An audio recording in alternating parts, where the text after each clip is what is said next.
Hello, everybody. Welcome back to the Cyber Revolution podcast. Thanks for joining us yet again. I'm Adam Hewitt, the CEO of Cyber Revolution, and today I'm joined by a former student of ours, Brendan. How you going, Hey, Brendan? good, Adam. How are you? Good, mate. Good. Thanks for joining us. Thank you for having me. So, we've got Brendan on for a very specific reason. He's gone through our program, he's got his certifications, and he's been placed with one of our amazing placement partners, Triscoll Labs. So, we're going to talk about his journey. That only happened very, very recently. So, we're going to talk about his journey through studies, what he previously did, and I guess the interview process of the Triscoll Labs process and how it all went to land his new role in cybersecurity. So, before we get into all of that, as I always do, we're finally getting more and more new listeners to the podcast, which is great to see. So, for those new listeners, here's a bit of an overview of who this podcast is for. Basically, Cyber Revolution, we are Australia's only dedicated cybersecurity training and placement company. So we help people get their first job in cyber. And now the reason we started a podcast coming on 65, 70 episodes ago now in 18 months is to really educate the masses. Cybersecurity is a great industry, but it has a lot of misconceptions around what certifications you need to do, how long it takes to get into the industry. Do you need coding? Do you need programming skills? Do you need a uni degree? All of these unanswered questions that we find that our consultative team answer every day. And so the reason we've started this podcast is to really just educate people on this amazing industry and how you can land your first job. So if that sounds interesting, if that resonates, then this is the podcast for you. All right, let's get into it, Brendan.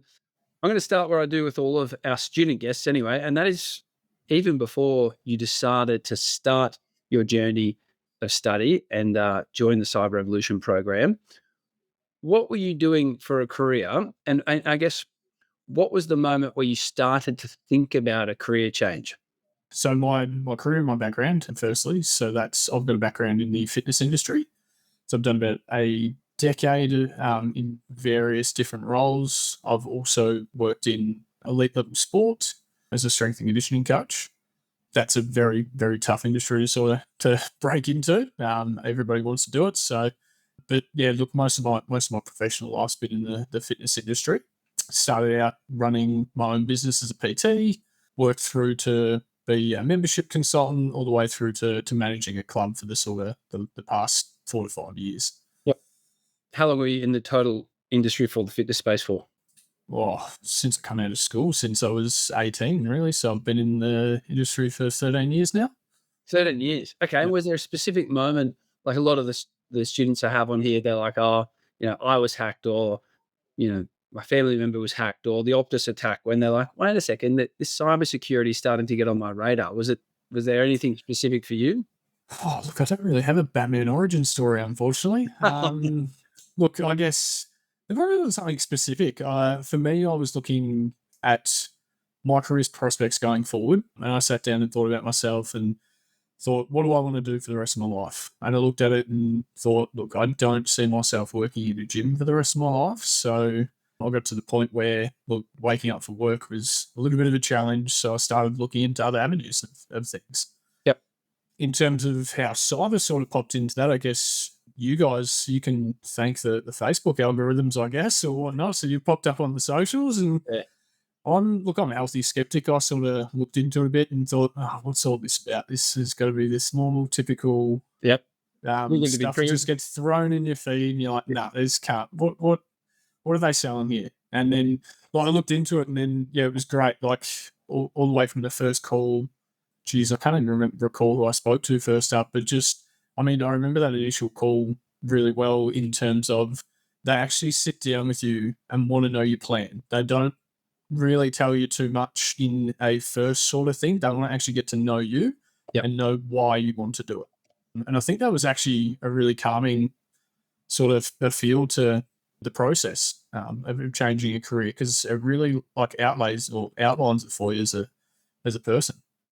I'm glad that you said that, because that's something we work really hard here you can't just enroll into the Cyber Revolution program online by clicking a button that says enroll now, because we have, as you know, 2 pillars to our business. We've got our students, which we want to really educate and train, but we've also got our placement partners, and they really trust us to be able to provide them with the people that are in this for the right reasons, not just for, good money, not just because it's a new hip thing. but they're actually in this for a long-term career, because as you're about to experience, our placement partners are going to invest a lot of money and time into you for your first 6 to 12 months. They don't expect you to hit the ground running and be, the best cybersecurity professional they've got within the first 12 months. It's a long-term play. Okay. So they trust us to be able to, I guess, quality control, which is why we have that more of a consultative approach, I guess, before people apply for our program. Cool. All right. So it was more of there was no specific moment where you're like, okay, I want to get into cyber. It was just more so I wanted something different. And then, as you said, the algorithms did their thing and my face popped up. Yeah, look, I guess a little bit that does help to that too. I've got a real interest in cybercrime. Okay. I think that probably helps a bit as well. So I was looking down the avenues to find what pathways can I get to get to cybercrime. Yep. And then that's when sort of cybersecurity pops up, IT obviously pops up, and you look at that. Yep. And then I think through the algorithms, after searching those things, that's where you guys pop up. And like I was drawn more towards you guys specifically because it's to do with the career change. I've got formal education, and I've done that in the past. I've done a bachelor's of exercise science, but to do that career change, I didn't want to go back to uni. I wasn't interested in that because I've already been there, done that. So it was looking at other pathways to get into it, to something that I sort of enjoy. So. Yep. Okay. So there was anything specific about, why Cyber Evolution, other than obviously the ads that kept popping up? Why did you decide to join CyberRev as opposed to some of the other institutions out there? Yeah, I think like you guys offer such a great platform that you don't have to think about what you're doing. Like I literally after having those initial sort of consults with you guys, like just being able to outlay what the plan was going forward. Like here's your study plan, here's your practical labs, this is what you need to do to reach this certificate. It just made that whole process a lot easier than having to sort of go out there and source all that information yourself, because doing that career change is already hard enough. That's the last thing you're trying to do, is source all of that information too. So the expertise you guys bring in that space is incredible. So awesome. And then obviously once you get all of that and you get your skills and your certifications, you've got to apply for the right roles with the right company, which you've landed yourself an amazing role at an amazing company, one of our placement partners, Triscoll Labs. Congratulations, mate. Tell us about that. Rather than telling us about the recruitment process, tell us about the moment that you landed your first cyber role. And because it really is a pretty special moment to go, wow, I actually am changing careers. I've done it. I'm doing it. How did that feel? Yeah, absolutely amazing. That whole process, I guess, of getting a new job, it's a scary thought, and there is a process to it.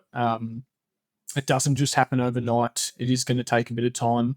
It'd be awesome if there was a switch that could just flick and you get a role tomorrow. But that's not the reality of it. But look, it's just amazing when you get that call back and they go, look, we want to go through with you, and it's just obviously you don't even on the phone. I don't even think you think about it. You just sign up. Like this is what I've worked for. This is what I've done the last 12 months of hard work for. So yeah, mate. Yeah. Congratulations. As I said, it's supposed to be hard work. Anything that was worth doing or anything that is of value long-term is going to be a little bit uncomfortable. It's going to be challenging, right? So you've done the hard work to get your foot in the door, and now it's about continuous learning and, always upskilling and just progressing, right? Can you tell us a little bit about, you don't have to go into too much detail about that process, about the recruitment process with Triscoll? Yep, I've got a great story to tell you. This is a funny one. I actually mentioned it. So I think I was speaking to Hugo, and he was like, "Yep, cool. Reach out to Simon at Triscoll Labs." And I was like, "All right, sweet." Hugo's one of our career consultants here. He helped Brendan get ready for his applications. Yep. Reached out to jumped on LinkedIn. I was all right. Let me find Simon on Triscoll at Triscoll Labs. Finally find him, and I'm like, yeah, beauty. This is sort of a door in, get that out, open the doors, have a chat to him, just let him know my story, and then go from there. Good sort of 3 or 4 paragraphs to introduce myself, tell him what I'm looking for, and the message I get back is, I think you're looking for another Simon. Please search Simon. And I won't say surname for obvious reasons, but I guess his surname doesn't need to be out there, but please search for the other Simon. And he in fairness, the first Simon directed me to our contact Simon, who works at Triscoll Labs, and really, he helped me out heaps. I was like, So I owe that Simon a beer when I Yeah. start Yeah, yeah, in a yeah. week or so. So I definitely owe him a beer. Amazing. So that was after you'd interviewed, you said reach out to him, or was prior to the interview? No, prior to the interview. So this was the first point of contact. So I hadn't even spoken to anyone. I was like, Wow. right, I need to reach out. And I mentioned this as a good story in the first interview because I Yeah. was like, you know what, I want to give these guys a reason to remember me. And I was like, Yeah. if I tell them a stupid story, Yep. it's going to help in an interview. Yeah, yeah. And yeah, lo and behold, I mean, Simon, who was recruiting, the Yep. recruiter Simon, he had a very good chuckle at it in our first interview, and Yeah. that led to a second interview where I was with with Simon again and the vulnerability lead analyst. Yep. His name's Adam, so I'll be working with him. Yep. And yeah, he like that was great. He was awesome. He just sort of laid out. Look, they go through obviously the technical aspects, some technical questions. They're not too hard. They're everything you learn in sort of your Security Plus, your CISA Plus. So Yeah. everything that you learn in the certs anyway. But they do want to know that you have that baseline knowledge and that you haven't just flicked through. And they want to sort of know that you understand the technical knowledge. So I did ask a few questions of what do you do and outside of just rote learning, because I guess all your big companies want to see the technical aspect, not just the rote. And that's where I think obviously our practical labs work so well for us. Yep. Or helped us out so much and got us prepared for that career jump. And then yeah, that all went well. And then a couple of days later got a call back for a third interview. So I actually had a three interview process. Yep. And that third interview was with the CTO of Triscoll Labs.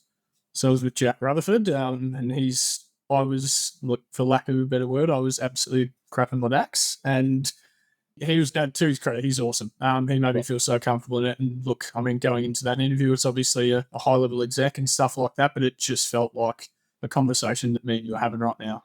Yeah. Sort of thing, which was really awesome. So when you get that feeling, you know the place is right for you. Yep. And that was when I knew I really wanted to. Well, I probably knew it well before that, but that was the tipping on the icing on the cake that really put it over. And that's, to be fair, at that stage, you've done the technical interview, you've left a good impact on the first interview, you've gone through the technical stage, and it's really just then, is this person a good cultural fit? Do they have some really good transferable skills? It's a big one, obviously, that these companies focus on. And so, mate, yeah, well done. A 3-step process is a little bit intimidating.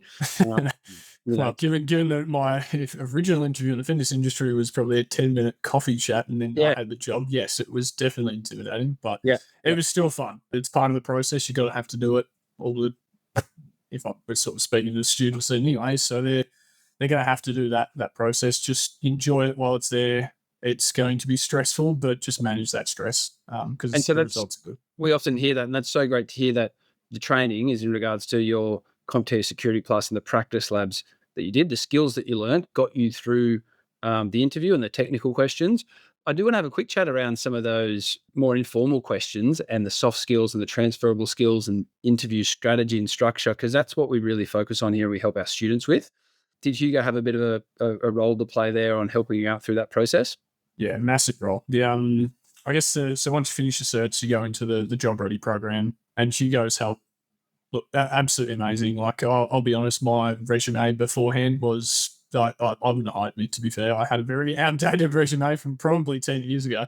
But yeah, he helped out a heap with that. He helped with like interview questions to get you prepared for that sort of stuff. Helped out with LinkedIn. Look, I mean, most individuals probably know what they need to do on LinkedIn, but it's about having the right information on your LinkedIn, not just having words there for the sake of it. So having the right content and what you need. So he helped out a heap with that for sure. Good to hear. If we circle back a little bit to your studies, coming from the fitness space, 13 years, no prior IT experience or knowledge or anything, did you feel a little bit overwhelmed or even like a little bit nervous to start studies again and upskill and learn all these technical skills? Yeah, of course. There's always that natural like nervousness, I guess, when you're sitting there and I'm 2 months into the first aid, or not even it wouldn't have been 2 months, it would have been a month into that first aid plus. I'm going, what did I get myself into? Yeah. There's always that natural nervousness. I think that sort of eases off when you get into that first exam, or for me, it definitely eased off when I passed that first exam. Please listen up, students of Cyber Revolution that are listening right now, and you've started your A+. We say this all the time. Like, you are obviously going to be nervous and feel a little bit overwhelmed, and you're going through a new process. You haven't sat your first exam yet. So this is literally, if Brandon's been in your shoes, trust the process, get through it. That first certification, your first exam, once you're over that hurdle, and you'll speak to this, I physically see it in the students, their shoulders relax, right? 100%. I mean, my only tech experience I have in the past, other than being the person who fixes the TVs for the family and fixes the computers and stuff, was I've worked at the Good Guys and stuff, but that's in a retail role. So yeah, while you learn a tiny bit about computers, you don't really need to know that much. Yeah. But coming from a completely different industry, once you get past that A+ hurdle, it's a breeze from there, because all the topics sort of roll into each other from there. Yeah. And all the aspects of each cert, they roll from one to the other, and it does become easier as time goes on. Because yeah, definitely early on, I was sitting there just going, "How am I going to do this?" But look, you lean on your support officer, and I think Catherine was my support officer, so shout out to her, because she did a great job in not just using the ACI learning base, but also some other resources and stuff like that, which were really handy when you can sort of email her and just go, "Oh, I need a little bit of extra help. I want to talk about this topic," and stuff like that. So, yep. Amazing, mate. And I guess you mentioned at the start of the chat that you're a bit of a skeptic, and to couple that with the fact that you're a bit nervous about learning new skills, like what mentally did you have to do to go, you know what, I'm doing this anyway? yeah, look, I mean, it's like anything you do in life. You've got to put the hard work in, don't you? Nothing's going to be handed to you. If you're going to sit there and think everything's just going to be handed to you, you're probably really kidding yourself, to be fair. You're not going to make it in any industry, really, regardless of the tech industry, because it is obviously quite a booming industry. So, yeah, put in the hard work is probably what I'd sort of say. Yep. And look what happens as a result. And you know what I've just realized? I didn't even ask you what your actual role title is. What's your new job title? Yeah. So associate vulnerability analyst. Associate vulnerability analyst. Yes. 12 months ago, when you were a PT, did you think that you would say that? Didn't even know that was a job. To be fair, but no, look, that's part of the process. Yeah, look, there's been so many topics that I had no idea about, to be fair. But yeah, the more you sort of look into it, and the more you be a part of it, it gets ingrained into you. But yeah, how amazing is that, right? It never ceases to amaze me, the fact that 12 months ago you're in this stage where you just, all you know is that you don't want to continue doing what you're doing, and then through hard work, through dedication, and through committing, to change, and actually going through and joining a program like ours, you've been able to learn the skills, get certified, and get into a role that you didn't even know existed, into this new space, in this new thing called cybersecurity, right? And I don't know, it probably seems like it's, taken some time to get there, but also, happened quite quickly at the same time, if you know what I mean. Oh, 100%. Like, yeah, you look back and then you go, "Oh my God, I'm already through my Network Plus."